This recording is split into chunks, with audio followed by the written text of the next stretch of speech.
வணக்கம். நான் ஒரு டாக்டர். 2019 பேட்ச் கவர்மெண்ட் காலேஜில் தான் படித்தேன். கவர்மெண்ட் ஸ்கூல்லேருந்து நீட் எழுதி தான் கவர்மெண்ட் காலேஜுக்கு போனேன். இப்போது இந்த வீடியோ எதுக்காகனா, நேற்று சிஎம் சார் விஜய் சார் பிஎம்கிட்ட போய் இந்த மாதிரி நீட் கேன்சல் பண்ணணும், தமிழ்நாடு எக்ஸம்ஷன் கொடுக்கணும் அப்படின்னு சொல்லி கேட்டிருக்காங்க. இவர் மட்டும் இல்லை, எல்லா கட்சிகளும் அப்படி தான் கேட்டிருக்காங்க. ஸ்டாலின் சார் கேட்டிருக்காங்க, எடப்பாடி சார் கேட்டிருக்காங்க, உதயநிதி சார் கேட்டிருக்காங்க. எல்லாருமே ஒரே விஷயத்தை திரும்ப திரும்ப பிஎம் சார் போய் கேட்டுட்டு இருக்காங்க. தமிழ்நாட்டுக்கு நீட்டு விளக்க வேண்டும். இது எப்போ நடக்குது அப்படின்னு பார்த்தீங்கன்னா 2016 ஆஷா நீட் கொண்டு வந்தது பார்த்தீங்கன்னா 2016. ஆனால் 1 இயர் எக்ஸம்ஷன் தமிழ்நாடு கொடுத்தாங்க. 1 இயர் கொடுத்துட்டாங்க. சரிங்களா? இப்போ நீட்னா ஃபஸ்ட்டு என்ன அப்படின்றது ஒரு புரிதலை நிறைய பேருக்கு இல்லாமல் இருக்குது. 720 மார்க்ஸ்க்கு ஒரு என்ட்ரன்ஸ் எக்ஸாம் தான், என்ட்ரன்ஸ் எக்ஸாம். இப்போ இது வச்சதுனால என்ன, இது இல்லாதனால என்ன அப்படின்றத நம்ம பார்ப்போம். ஃபஸ்ட்டு நீட் யூஜிக்கு முன்னாடி நம்ம எதை வச்சு போட்டுட்டு இருந்தாங்க? கட் ஆஃப் மார்க்ஸ் வச்சு போட்டுட்டு இருந்தாங்க. அதாவது பயோ குரூப் எடுத்துருக்க ஸ்டூடெண்ட்ஸ் எழுதக்கூடிய எக்ஸாமில் கட் ஆஃப் மார்க்ஸ் போடுவாங்க. கட் ஆஃப் மார்க்ஸ் வச்சு தான் Tamil Nadu MBBS cut off counselling வச்சு நடத்துவாங்க. கவுன்சிலிங் எப்படி நடக்கும் அப்படின்னு பார்த்தீங்கன்னா, கவுன்சிலிங் தனியாக இருக்குது, கவுன்சிலிங் பற்றி தனியாக சொல்கிறேன். இப்போ கட் ஆஃப் மார்க்ஸ் பார்த்தீங்கன்னா 2010 நான் டேட்டா எடுத்துருக்கேன். இப்போ 7 இயர்ஸ் இந்த கட் ஆஃப் மார்க்ஸ் பார்த்தீங்கன்னா 197.5 190 எல்லாமே ஒரு ஆவரேஜாக எடுத்துக்கோங்க. எல்லா கேட்டகரிஸும் எடுத்துருக்கு, எல்லா இயர்ஸும் எடுத்துருக்கேன். க்ளோசிங் கட் ஆஃப் பார்த்தீங்கன்னா மேக்ஸிமம் 199.5 இருந்து லாஸ்ட் கட் ஆஃப் 190. இது எதுவும் எஸ்டிக்கு தான், எஸ்டி ட்ரைப்ஸ்க்கு போகிறேன்.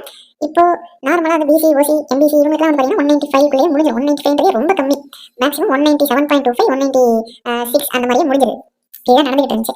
இந்த ஒரு 4 மார்க்ஸ்க்குள்ள தான் கிட்டத்தட்ட லேக்ஸ் ஆஃப் ஸ்டூடெண்ட்ஸ் போட்டி போடுறாங்க. சரிங்களா? இந்த 4 மார்க்ஸ்க்காக தான் நிறைய பேர் 0.25 நிறைய பேருக்கு போயிருக்கு, நிறைய பேர் கிடைக்காது.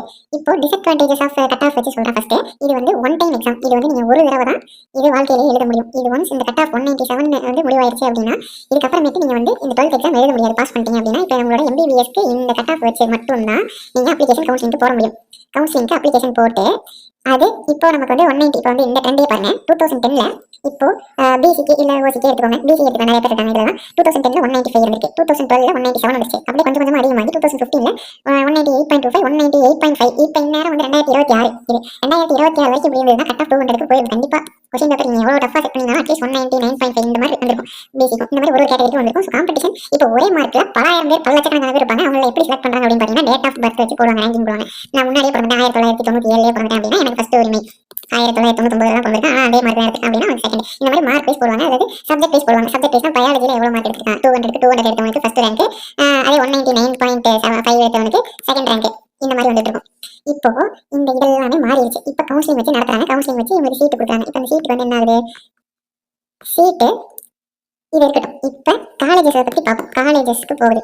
காலேஜஸ் என்னென்ன டைப் ஆஃப் காலேஜ் இருக்குது, யார் யார் கீழே இருக்குது, அதனோட பேக்ரவுண்டுக்கு அப்புறம் இப்போ நீட்ன்றது ஒரு என்ட்ரன்ஸ் எக்ஸாம். அதே ட்ரெண்ட் பாருங்க. 2017 ஃபஸ்ட்டு தமிழ்நாடு பீப்புள் இது எழுதுறாங்க, நீட் யூஜி எழுதுறாங்க. சாரி, நீட் யூஜி எழுதும்போது கட் ஆஃப் பாருங்க 360 400 இந்த மாதிரி இருக்கு. ஒரு வருஷத்துல 420 450 கட் ஆஃப் அதிகமாகுது. 500 580 590. புரியுதுங்களா? எந்த லெவலுக்கு இன்க்ரீஸ் ஆகுதுன்னு பாருங்க. கிட்டத்தட்ட இங்க ஒரு 80 மார்க், இங்க ஒரு 50 மார்க், இங்க அல்டிமேட் 110 மார்க் இன்க்ரீஸ் ஆயிருக்கு. இதுக்கப்புறமேட்டு அப்படியே கொஞ்சம் ஸ்டேபிள் ஆயிடுச்சு. ஏன்னா இது எல்லா ஸ்டேட்டுக்கும், இதுக்கு முன்னாடி இந்த தமிழ்நாட்டில் மட்டும் தான் என்ட்ரன்ஸ் எக்ஸாம் இல்லாமல் இருந்துச்சு. ஆல் இந்தியா கோட்டா 15% ஒரு ரூல் இருக்கு. தமிழ்நாடு மட்டும் இல்ல, இந்தியா கவுன்சிலிங் அப்போ நான் சொல்றேன், கவுன்சிலிங் பற்றி எக்ஸ்பிளைன் பண்ணும்போது சொல்றேன். இந்த ஆல் இந்தியா கோட்டால 15% தமிழ்நாடு பீப்புள் போக முடியும். அதுக்கு இப்போ 12th மார்க் வச்சு இந்த 15% போக முடியுமா கேட்டீங்கன்னா முடியாது. நீட் வச்சு மட்டும் தான் போக முடியும். இப்போ 2017 முன்னாடி இப்போ கட் ஆஃப் மார்க் இருந்துச்சு. இந்த ஆல் இந்தியா கோட்டால தமிழ்நாடு பசங்க போகவே இல்லை, ஒருத்தன் கூட போகல. அப்படியே போயிருந்தாலும் எய்ம்ஸ், யூனிசெட் இந்த மாதிரி எக்ஸாம்ஸ்ல யாராவது ஒரு 2-3 பேர் கிளம்பி, யூனிசெட்ல இப்போ வந்தது எய்ம்ஸ், ஜிப்மர், பிஜிஐஎம் அந்த மாதிரி எக்ஸாம்ஸ் தனித்தனியாக வச்சிருக்காங்க, மணிப்பால். சரிங்களா? இந்த மாதிரி எக்ஸாம்ஸ் தனித்தனியாக எழுதி ஆல் இந்தியா கோட்டால போயிட்டு இருந்தாங்க. பட் அதுக்கு எல்லாத்துக்குமே ஒரு முற்றுப்புள்ளியாக வச்சது தான் இந்த NEET PG. All India quota 15% Tamil Nadu மக்களுக்கு எல்லாருக்குமே சீட் இன்க்ரீஸ் பண்ற வகையா, எல்லா பசங்களும் படிக்கக்கூடிய வகையில கொண்டு வந்தது இந்த நீட் யூஜி கொண்டு வந்து கொடுத்துச்சு. நெக்ஸ்ட் நம்ம பார்க்க வேண்டிய 2வது விஷயம், இப்போ இது மட்டும் இது நீ சொல்லலாம், இதுக்கும் எல்லாருக்கும் கட் ஆஃப் ஸ்டேபிள் ஆயிடுச்சுல, இப்போ சீட்லாம் பிரச்சனை ஆகல, அதே மாதிரி தானே போடுவாங்க. கரெக்ட் தான். இப்போ 2000 இந்த 4 வருஷத்தை எடுத்துக்கோங்க. இந்த 4 வருஷம் தமிழ்நாடு மக்கள் ரொம்ப கஷ்டப்பட்டாங்க. தமிழ்நாடு ஸ்டூடெண்ட்ஸ் கஷ்டப்பட்ட பீரியட். Students suffered. ஏன்னா இப்போ அங்கே விழிப்புணர்வே இல்லை, அவேர்னஸ் இல்லாமல் இருந்த நாட்கள். சரிங்களா? அதனால நம்ம ஸ்டேட் பீப்புள்னால இந்த காம்படிஷன்ல இருக்க முடியல. ஆனால் முன்னாடி கர்நாடகா, ஆந்திராக்காரங்க, முன்னாடி ராஜஸ்தான், குஜராத் இவங்கெல்லாம் ஆல்ரெடி இந்த எய்ம்ஸ், ஜிப்மருக்கெல்லாம் கடினமாக படிச்சுட்டு இருந்தாங்க. ரொம்ப அவங்களாம் என்ட்ரன்ஸ் எக்ஸாம் என்சிஆர்டி புக்கு தான் அவங்களோட மெயின் புக்காகவே இருந்துச்சு. சரிங்களா?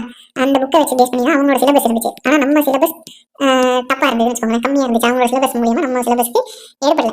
ஆனால் இதுக்கப்புறமேட்டு 2018 வந்து சிலபஸ் மாற்றிட்டாங்க. 2018 சிலபஸ் மாற்றினாங்க. NCERT வழியாக கொண்டு வந்துட்டாங்க புக்ஸ். இப்போ ஸ்டூடெண்ட்ஸ்லாம் அதில் தான் ப்ரிப்பேர் பண்ணிட்டு இருக்காங்க. இப்போ வெல் அவேர்டாக இருக்காங்க. அதாவது ரொம்ப விழிப்புணர்வாக இருக்காங்க. எல்லாருமே நல்லா படிச்சுட்டு இருக்காங்க. அதுக்கான சான்றிதழ் தான் இந்த மார்க்ஸ் எல்லாமே. சரிங்களா? இப்போ பிற்படுத்தப்பட்டவங்களே பாருங்க. இப்போ 200லேருந்து கிட்டத்தட்ட டபுள் டைம்ஸ் மேலே போயிட்டாங்க. 440 448 வரைக்கும் போயிட்டாங்க SC STலேயே. சரிங்களா? அதனால நல்ல நல்ல முன்னேற்றம் தான் இது வரைக்கும் வந்துட்டு இருக்கு. இப்போ ஏன் பாலிடிக்ஸை இதுக்குள்ள கொண்டு வரோம் அப்படின்னு வந்து பார்த்தீங்கன்னா, காலேஜஸ் இந்த கவுன்சிலிங் ப்ராசஸ் ஃபஸ்ட்டு புரிஞ்சிடும். ஃபஸ்ட்டுக்கு முன்னாடி காலேஜஸ் பார்த்துட்டு வந்துடலாம். காலேஜஸ் தமிழ்நாட்டில் எத்தனை வகையாக இருக்குது அப்படின்னு பார்ப்போம். ஃபஸ்ட்டு அது கவர்மெண்ட் காலேஜ், எல்லாருக்குமே தெரியும் கவர்மெண்ட் காலேஜ். Second private. சரிங்களா? ப்ரைவேட்டில் 2 வகையாக இருக்குது. என்ன? Private, deemed. இது என்ன நான் சொல்கிறேன், ப்ரைவேட் காலேஜஸ் அப்படின்னா இதில் வந்து செல்ஃப் ஃபினான்சிங் காலேஜஸ்னு சொல்லுவோம். செல்ஃப் ஃபினான்சிங் அப்படின்னா என்னன்னா, இப்போ ஒரு ப்ரைவேட் காலேஜில் 200 சீட் இருக்குது அப்படின்னா அதில் 50%, இதில் 100 சீட்டு கவர்மெண்ட் கோட்டான்னு கொடுப்பாங்க. கவர்மெண்ட் கோட்டான்னு சொல்லிட்டு அவங்க சரண்டர் பண்ணணும். ப்ரைவேட் காலேஜ்காரங்க கவர்மெண்ட்டுக்கு 50 சீட்ஸ் வந்து 50% ஆஃப் சீட்ஸ் வந்து கவர்மெண்ட்டுக்கு கொடுக்கணும். இதில் இது வந்து கவர்மெண்ட் வந்து ஃபீஸ் கட்டிக்கும். ஒரு பாதி ஃபீஸ் கட்டிக்கும்னு வச்சுக்கோங்க. இப்போ 10 lakhs ஃபீஸ் பர் இயர். சரிங்களா? 10 lakhs per year ஃபீஸ்னா இதில் ஒரு 50% 5 years 5 lakhs கவர்மெண்ட் கொடுக்கும். 5 lakhs வந்து பீப்புள் நம்ம ஸ்டூடெண்ட்ஸ் கொடுக்குற மாதிரி இருக்கும். இதுவே இப்போ இன்னொரு 100 சீட்ஸ் இருக்குல்ல, இது வந்து பியூர் மேனேஜ்மெண்ட் சீட். இதில் என்னன்னா, இந்த 100 சீட்டுக்கு ஃபீஸு ஒரு 17 லட்சம் இருக்குது. 17 லட்சம் எங்கள் இப்போ வாங்கிட்டு இருக்காங்கன்னு வச்சுக்கோங்க. எங்கள் பேட்ச் நடக்கும்போது 2019 எனக்கு தெரிஞ்சு 17 லட்சம் ஒரு சீட்டுக்கு பர் இயர் நான் சொல்கிறேன். அப்போ 5 வருஷத்துக்கு கணக்கு போட்டுவாங்க. இது மொத்தமாக ஸ்டூடெண்ட் கிட்ட தான் வாங்குவாங்க.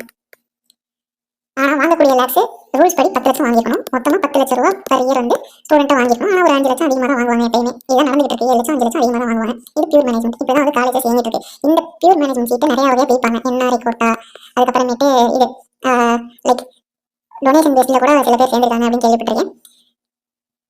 இந்த டொனேஷன் சீட்டை முக்கியமாக ஒழிச்சது நீட் யூஜி. சூப்பரான ஒரு விஷயம் நடந்திருக்குன்னா அது இதுதான்.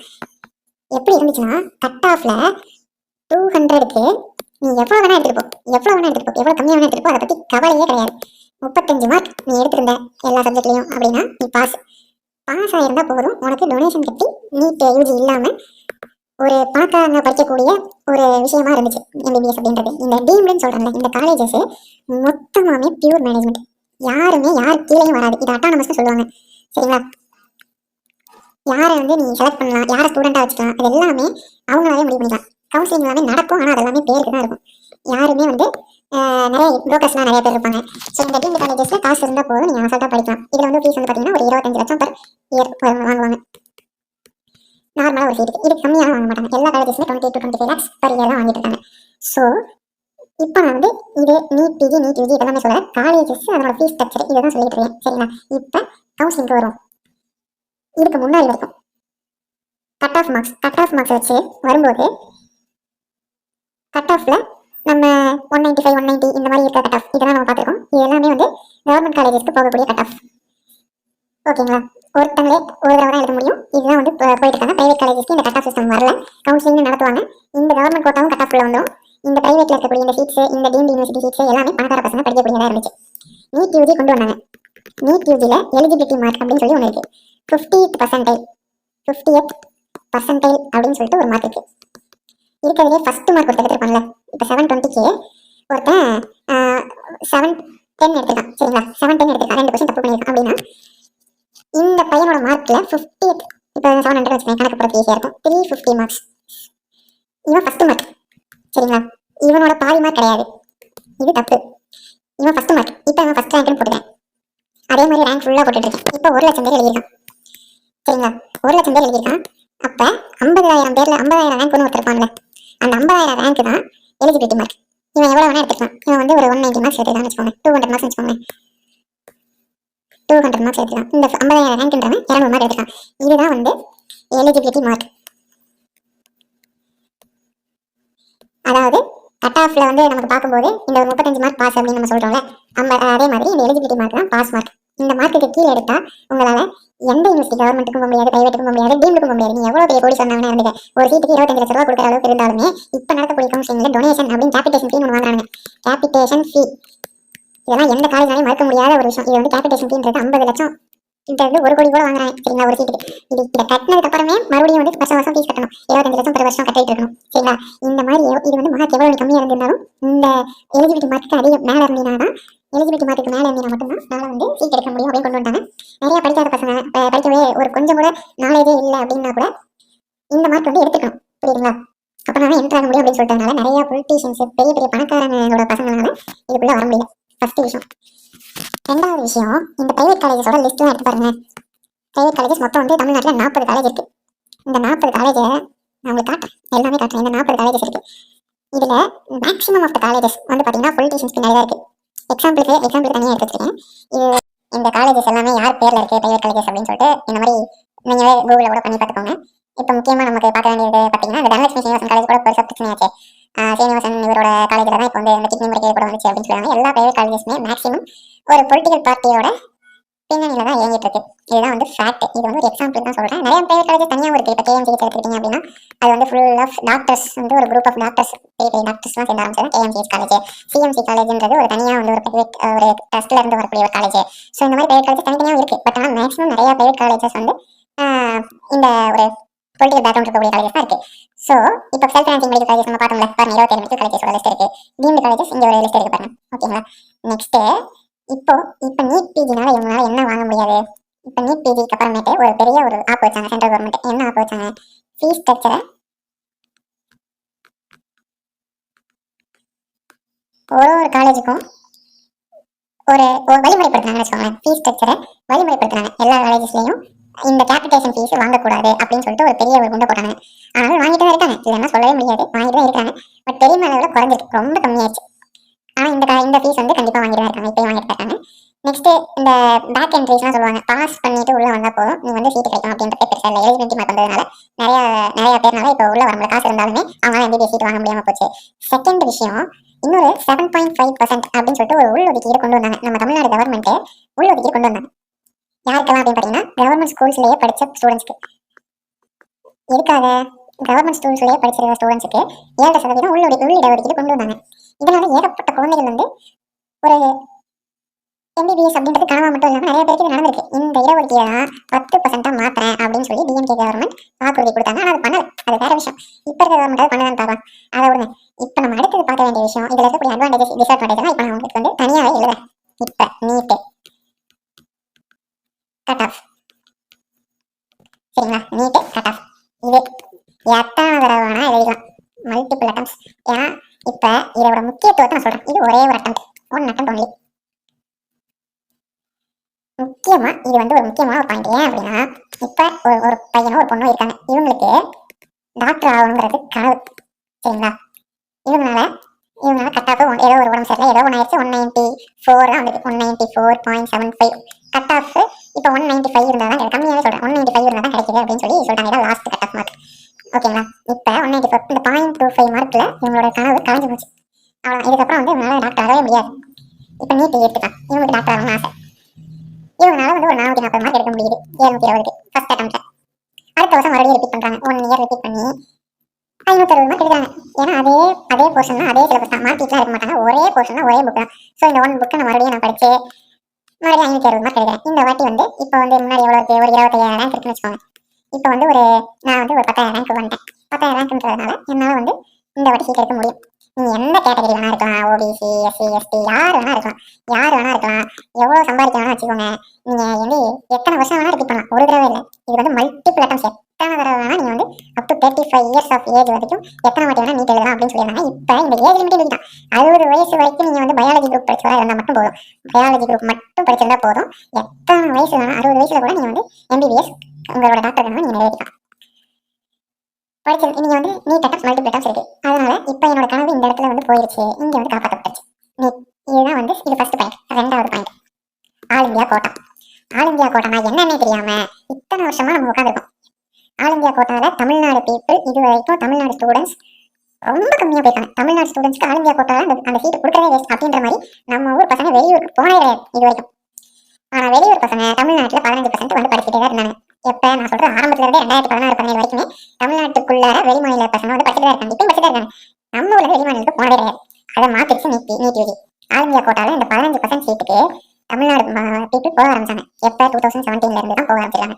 இது எப்படி சாத்தியமாச்சு அப்படின்னா, இப்போ தமிழ்நாட்டுக்குள்ள தனியாக ஒரு எக்ஸாம் வச்சு நீங்க தான் ஒரு மார்க் கொடுத்துட்டு இருக்கீங்க. இதை வச்சு வெளி மாநிலத்துக்காரன் எப்படி உங்களுக்கு சீட்டு கொடுப்பான்? கொடுக்க மாட்டான். அதே ஆல் இந்தியா லெவலில் ஒரு எக்ஸாம் வச்சு உங்களுக்கு தனியாக ஒரு வெளி மாநிலத்துக்காரன் இந்த எக்ஸாம்ல நான் இவ்வளோ மார்க் எடுத்துக்கேன்டா அப்படின்னு சொல்லிட்டு சொல்றீங்க, 600 மார்க் எடுத்துருக்கேன் எனக்கு சீட்டு கொடு அப்படின்னு சொல்லிட்டு இந்த 15% கோட்டாக்கு தமிழ்நாட்டு பசங்க போகக்கூடிய வாய்ப்புகளை உருவாக்கி கொடுத்தது நீட் யூஜி. நீட் எக்ஸாம் யூஜினா யாரும் இல்லைங்க. நீட் யூஜினா அண்டர் கிராஜுவேட் எக்ஸாம். நீட்ல நிறைய இருக்கு. நீட்ல பிஜி இருக்கு, யூஜி, பிஜி, சூப்பர் ஸ்பெஷாலிட்டி, அந்த மாதிரி 3 எக்ஸாம் இருக்கு நீட்ல.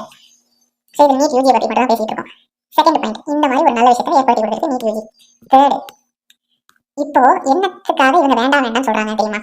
இந்த பிரைவேட் காலேஜஸ் ஓனர்ஸ் மட்டும் தான் இப்போ போராட்டம் பண்றது. பொலிட்டிக்கல் பார்ட்டிஸ் எல்லாருமே போராட்டம் பண்றது. இப்போ நீட் யூஜி எடுத்து போராடுறது இந்த பொலிட்டிக்கல் பார்ட்டிஸ் மட்டும்தான்.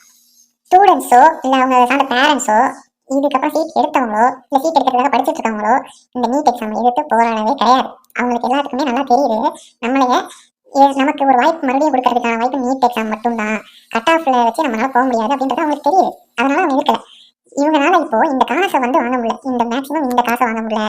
இந்த சீட் எல்லாமே கவுன்சிலிங் வழியா இந்த எலிஜிபிலிட்டி மார்க் இருக்கவங்களுக்கு மட்டும்தான் இந்த சீட்ஸ் பூராமே போகுது. ஸோ அந்த பிரைவேட் காலேஜஸ்னால எலிஜிபிலிட்டி மார்க் வாங்காதவங்களோட இந்த டொனேஷன்ங்கிற அமௌண்ட் வாங்க முடியல. அப்புறம் அந்த மேனேஜ்மெண்ட் செல்ஃப் ஃபினான்ஸ் காலேஜ்லேயே நிறைய கோட்டா இருக்குன்னு சொன்னாங்க. என்ஆர்ஐ கோட்டா, அதுக்கப்புறமேட்டு தெலுங்கு மைனாரிட்டி கோட்டா, இந்த மாதிரி நிறைய கோட்டாஸ்லாம் இருக்கு. இந்த கோட்டாஸ் வழியாக வரக்கூடிய பசங்களுக்கு எக்ஸ்ட்ரா அமௌண்ட் வாங்கிட்டு இருந்தாங்க. அதுவுமே இந்த அளவுக்கு ரொம்ப கம்மியாயிடுச்சு இப்போ. ஸோ இந்த மாதிரி அமௌண்ட் எல்லாமே தடைப்பட்டுச்சு. இவங்களால முழுக்க இன்னொரு விஷயமும் பண்ணுவாங்க பிரைவேட் காலேஜஸ். அதுக்கு முன்னாடி இந்த கவர்மெண்ட் சீட் இருக்குல்ல, இந்த கவர்மெண்ட் சீட் கட் ஆஃப் இருந்த வரைக்கும் நான் சொல்றேன், 195 மார்க் இருக்கு அப்படின்னா, 195 கட் ஆஃப் வச்சிருக்காங்க அப்படின்னா, இவங்க அப்ளை பண்ணலாம், கவுன்சிலிங் அப்ளை பண்ணலாம். இந்த கவுன்சிலிங் என்ன பண்ணுவாங்க, தனித்தனியா கவுன்சிலிங் நடத்துவாங்க. இதுல இருக்கக்கூடிய ஒரு 32 காலேஜஸ் இருக்குங்க. இப்போ 27 காலேஜஸ் நான் கூகுள்ல பாத்துருக்கேன். 32 காலேஜஸ் இருக்கு. ஆனா இந்த 27 காலேஜஸ் என்ன பண்றாங்க அப்படின்னா, முன்னாடி கட் ஆஃப் இருந்தப்ப என்ன பண்ணாங்கன்னா, தனித்தனியா நீங்க அப்ளிகேஷன் போடணும். ஒரு காலேஜுக்கும் இப்போ அண்ணாமலை யூனிவர்சிட்டி அப்ளிகேஷன் போடுறேன் அப்படின்னா தனியா போய் அண்ணாமலை யூனிவர்சிட்டி அப்ளிகேஷன் போடணும். எஸ்ஆர்எம் யூனிவர்சிட்டி அப்ளிகேஷன் போடணும், தனியா போய் எஸ்ஆர்எம் யூனிவர்சிட்டி அப்ளிகேஷன் போடணும். இந்த கவுன்சிலிங் இருக்கிறதுக்கு முன்னாடி ஒரு காலேஜுக்கு தனித்தனியா போடுறதுனால அவங்க என்ன பண்ணுவாங்க, எங்ககிட்ட சீட் இல்லை அப்படின்றத சொல்லுவாங்க. சீட் இல்லை அப்படின்னு சொல்லிட்டு இப்போ 100 கவர்மெண்ட் சீட் இருக்கா, இந்த 100 கவர்மெண்ட் சீட்ல ஒரு 75 கவர்மெண்ட் சீட் ஃபில் பண்ணிட்டாங்க, கவர்மெண்ட் பசங்களுக்கு கொடுத்தாங்க. ஆனா மீதி இருக்கக்கூடிய இந்த 25 கோட்டா இருக்குல்ல, இந்த கவர்மெண்ட் கோட்டால இந்த 25 சீட் இருக்குல்ல, இதை கவர்மெண்ட் கிட்ட சொல்லுவாங்க, இந்த மாதிரி எங்களுக்கு ஃபில் ஆகலை அப்படின்னு சொல்லிட்டு இந்த 25 சீட்டை இங்கே கொண்டு வந்துருவாங்க. கவர்மெண்ட் கோட்டால இருந்து பியூர் மேனேஜ்மெண்ட் கொண்டு வந்துருவாங்க. ஸோ இந்த 10 லட்சத்துல இருந்து இந்த 10 லட்சம் வந்துடும். இந்த 10 லட்சம் வாங்குறதுக்கு பதிலாக அவங்க எக்ஸ்ட்ராவோ 5 லட்சம் வாங்குவாங்க, 15 லட்சமா. இது எல்லாமே நடந்துகிட்டு இருந்தது. இது எல்லாத்துக்குமே பெரிய ஆப்பா வச்சதுதான் இந்த நீட் யூஜி. ஸோ இதை பத்தி இன்னும் ஏதாவது டவுட்ஸ் இருந்ததுன்னா கூட சொல்லுங்க. இந்த நீட் யூஜியை பார்த்து மக்கள் பயப்படுறாங்க அப்படின்னு சொல்லி தமிழ்நாட்டு மக்களோட ஒரு செல்ஃப் கான்ஃபிடன்ஸை இவங்க பிரேக் பண்ண ட்ரை பண்றாங்க அப்படின்றது தான் என்னோட கருத்து. நான் சொல்றேன், இதோட டிஸ்அட்வான்டேஜ் அப்படின்னு பாத்தீங்கன்னா, நீட் யூஜியோட டிஸ்அட்வான்டேஜ்னா சிலபஸ் நம்ம அதுக்கு புதுசா இருந்துச்சு. எப்ப 2000 இந்த காலகட்டத்தில் மட்டும்தான் 2017 2020 வரைக்கும் நம்மளோட கட் ஆஃப் நம்ம பசங்க பார்த்து பயந்தாங்க. தவிர இப்போ இருக்கிற பசங்க கவர்மெண்ட் காலேஜ் கவர்மெண்ட் ஸ்கூல்ஸ்ல சொல்றாங்க, கவர்மெண்ட் ஸ்கூல்ஸ்னாலும் அவங்க நல்லா தான் படிச்சுட்டு இருக்காங்க, நல்லபடியாக ப்ரிப்பரேஷன் பண்ணிட்டு இருக்காங்க. இதுக்கப்புறமும் அவங்க நல்லா தான், இதுக்கப்புறம் இன்னும் தெளிவாக இருக்காங்க. நிறைய பிரைவேட் இன்ஸ்டிடியூஷன்ஸ் ஃப்ரீயாவே நான் கவர்மெண்ட் ஆர்கனைசேஷன்ஸ் நீட் கோச்சிங் கொடுக்குறாங்க. ஸோ இதை பற்றி அது இல்லாமல் இந்த கோட்டா வேறு 7.5% இன்னும் 10% மாற்றிங்கன்னா இன்னொரு நல்லது நடக்கும். ஸோ நான் சொல்ல வரது என்னன்னா, இதை வச்சு நீங்கள் பாலிடிக்ஸ் பண்ணாமல் இந்த கவர்மெண்ட்டை வச்சு இந்த எக்ஸாமை வச்சு நம்ம பசங்களை எப்படி உலகத்தரம் வாய்ந்த மருத்துவர்களாக மாற்றலாம் அப்படின்றது மட்டும் யோசிங்க, ரொம்ப நல்லாயிருக்கும். ரெண்டாவது இன்னொரு விஷயம் நான் சொல்லணும் அப்படின்னு நினைக்கிறது என்னன்னா, இப்போ ஐஏஎஸ் ஆகிறாங்க சரிங்களா, யூபிஎஸ்சி எக்ஸாம் இருக்குது, மெயின்ஸ் ஐஐடி எக்ஸாம் இருக்குது, என்ட்ரன்ஸ் எக்ஸாம் எல்லாத்தையும் எடுத்துவாங்க, டிஎன்பிஎஸ்சி கூட எடுத்துவாங்க. டிஎன்பிஎஸ்சி சரிங்களா, இப்போ இந்த எக்ஸாம் இருக்கு. இப்போ டிஎன்பிஎஸ்சி தமிழ்நாடு கவர்மெண்ட் தான் நடக்குது.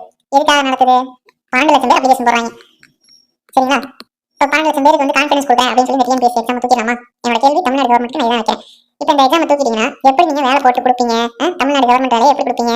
பசங்க எல்லாரும் பயப்படுறாங்க, எக்ஸாம் தூக்கிட்டு இந்த இதுக்கு கொடுத்துடலாம். எல்லாருக்கும் யாரெல்லாம் படிக்கிறாங்களோ சும்மா எல்லாம் 12th படிச்சிருக்காங்க 10th படிச்சிருக்காங்க பார்த்து கொடுத்துடலாமா? இல்லை யார் அதிகமாக ரொம்ப நாள் படிச்சிருக்காங்க ஃபெயிலாக படிக்கிறாங்க அப்படின்றவங்க பார்த்து கொடுக்கலாமா? ஏடா பார்த்து கொடுக்கலாமா? கிடையாது, அப்படிலாம் நடக்க முடியாது. டிஎன்பிஎஸ்சின்றது ஒரு மேண்டேட்டரியான ஒரு எக்ஸாம் எழுதினீங்கன்னா தான் உங்களுக்கு கவர்மெண்ட் ஜாப்ஸ் கிடைக்குது அப்படின்றது தமிழ்நாடு கவர்மெண்ட் தெரியுது.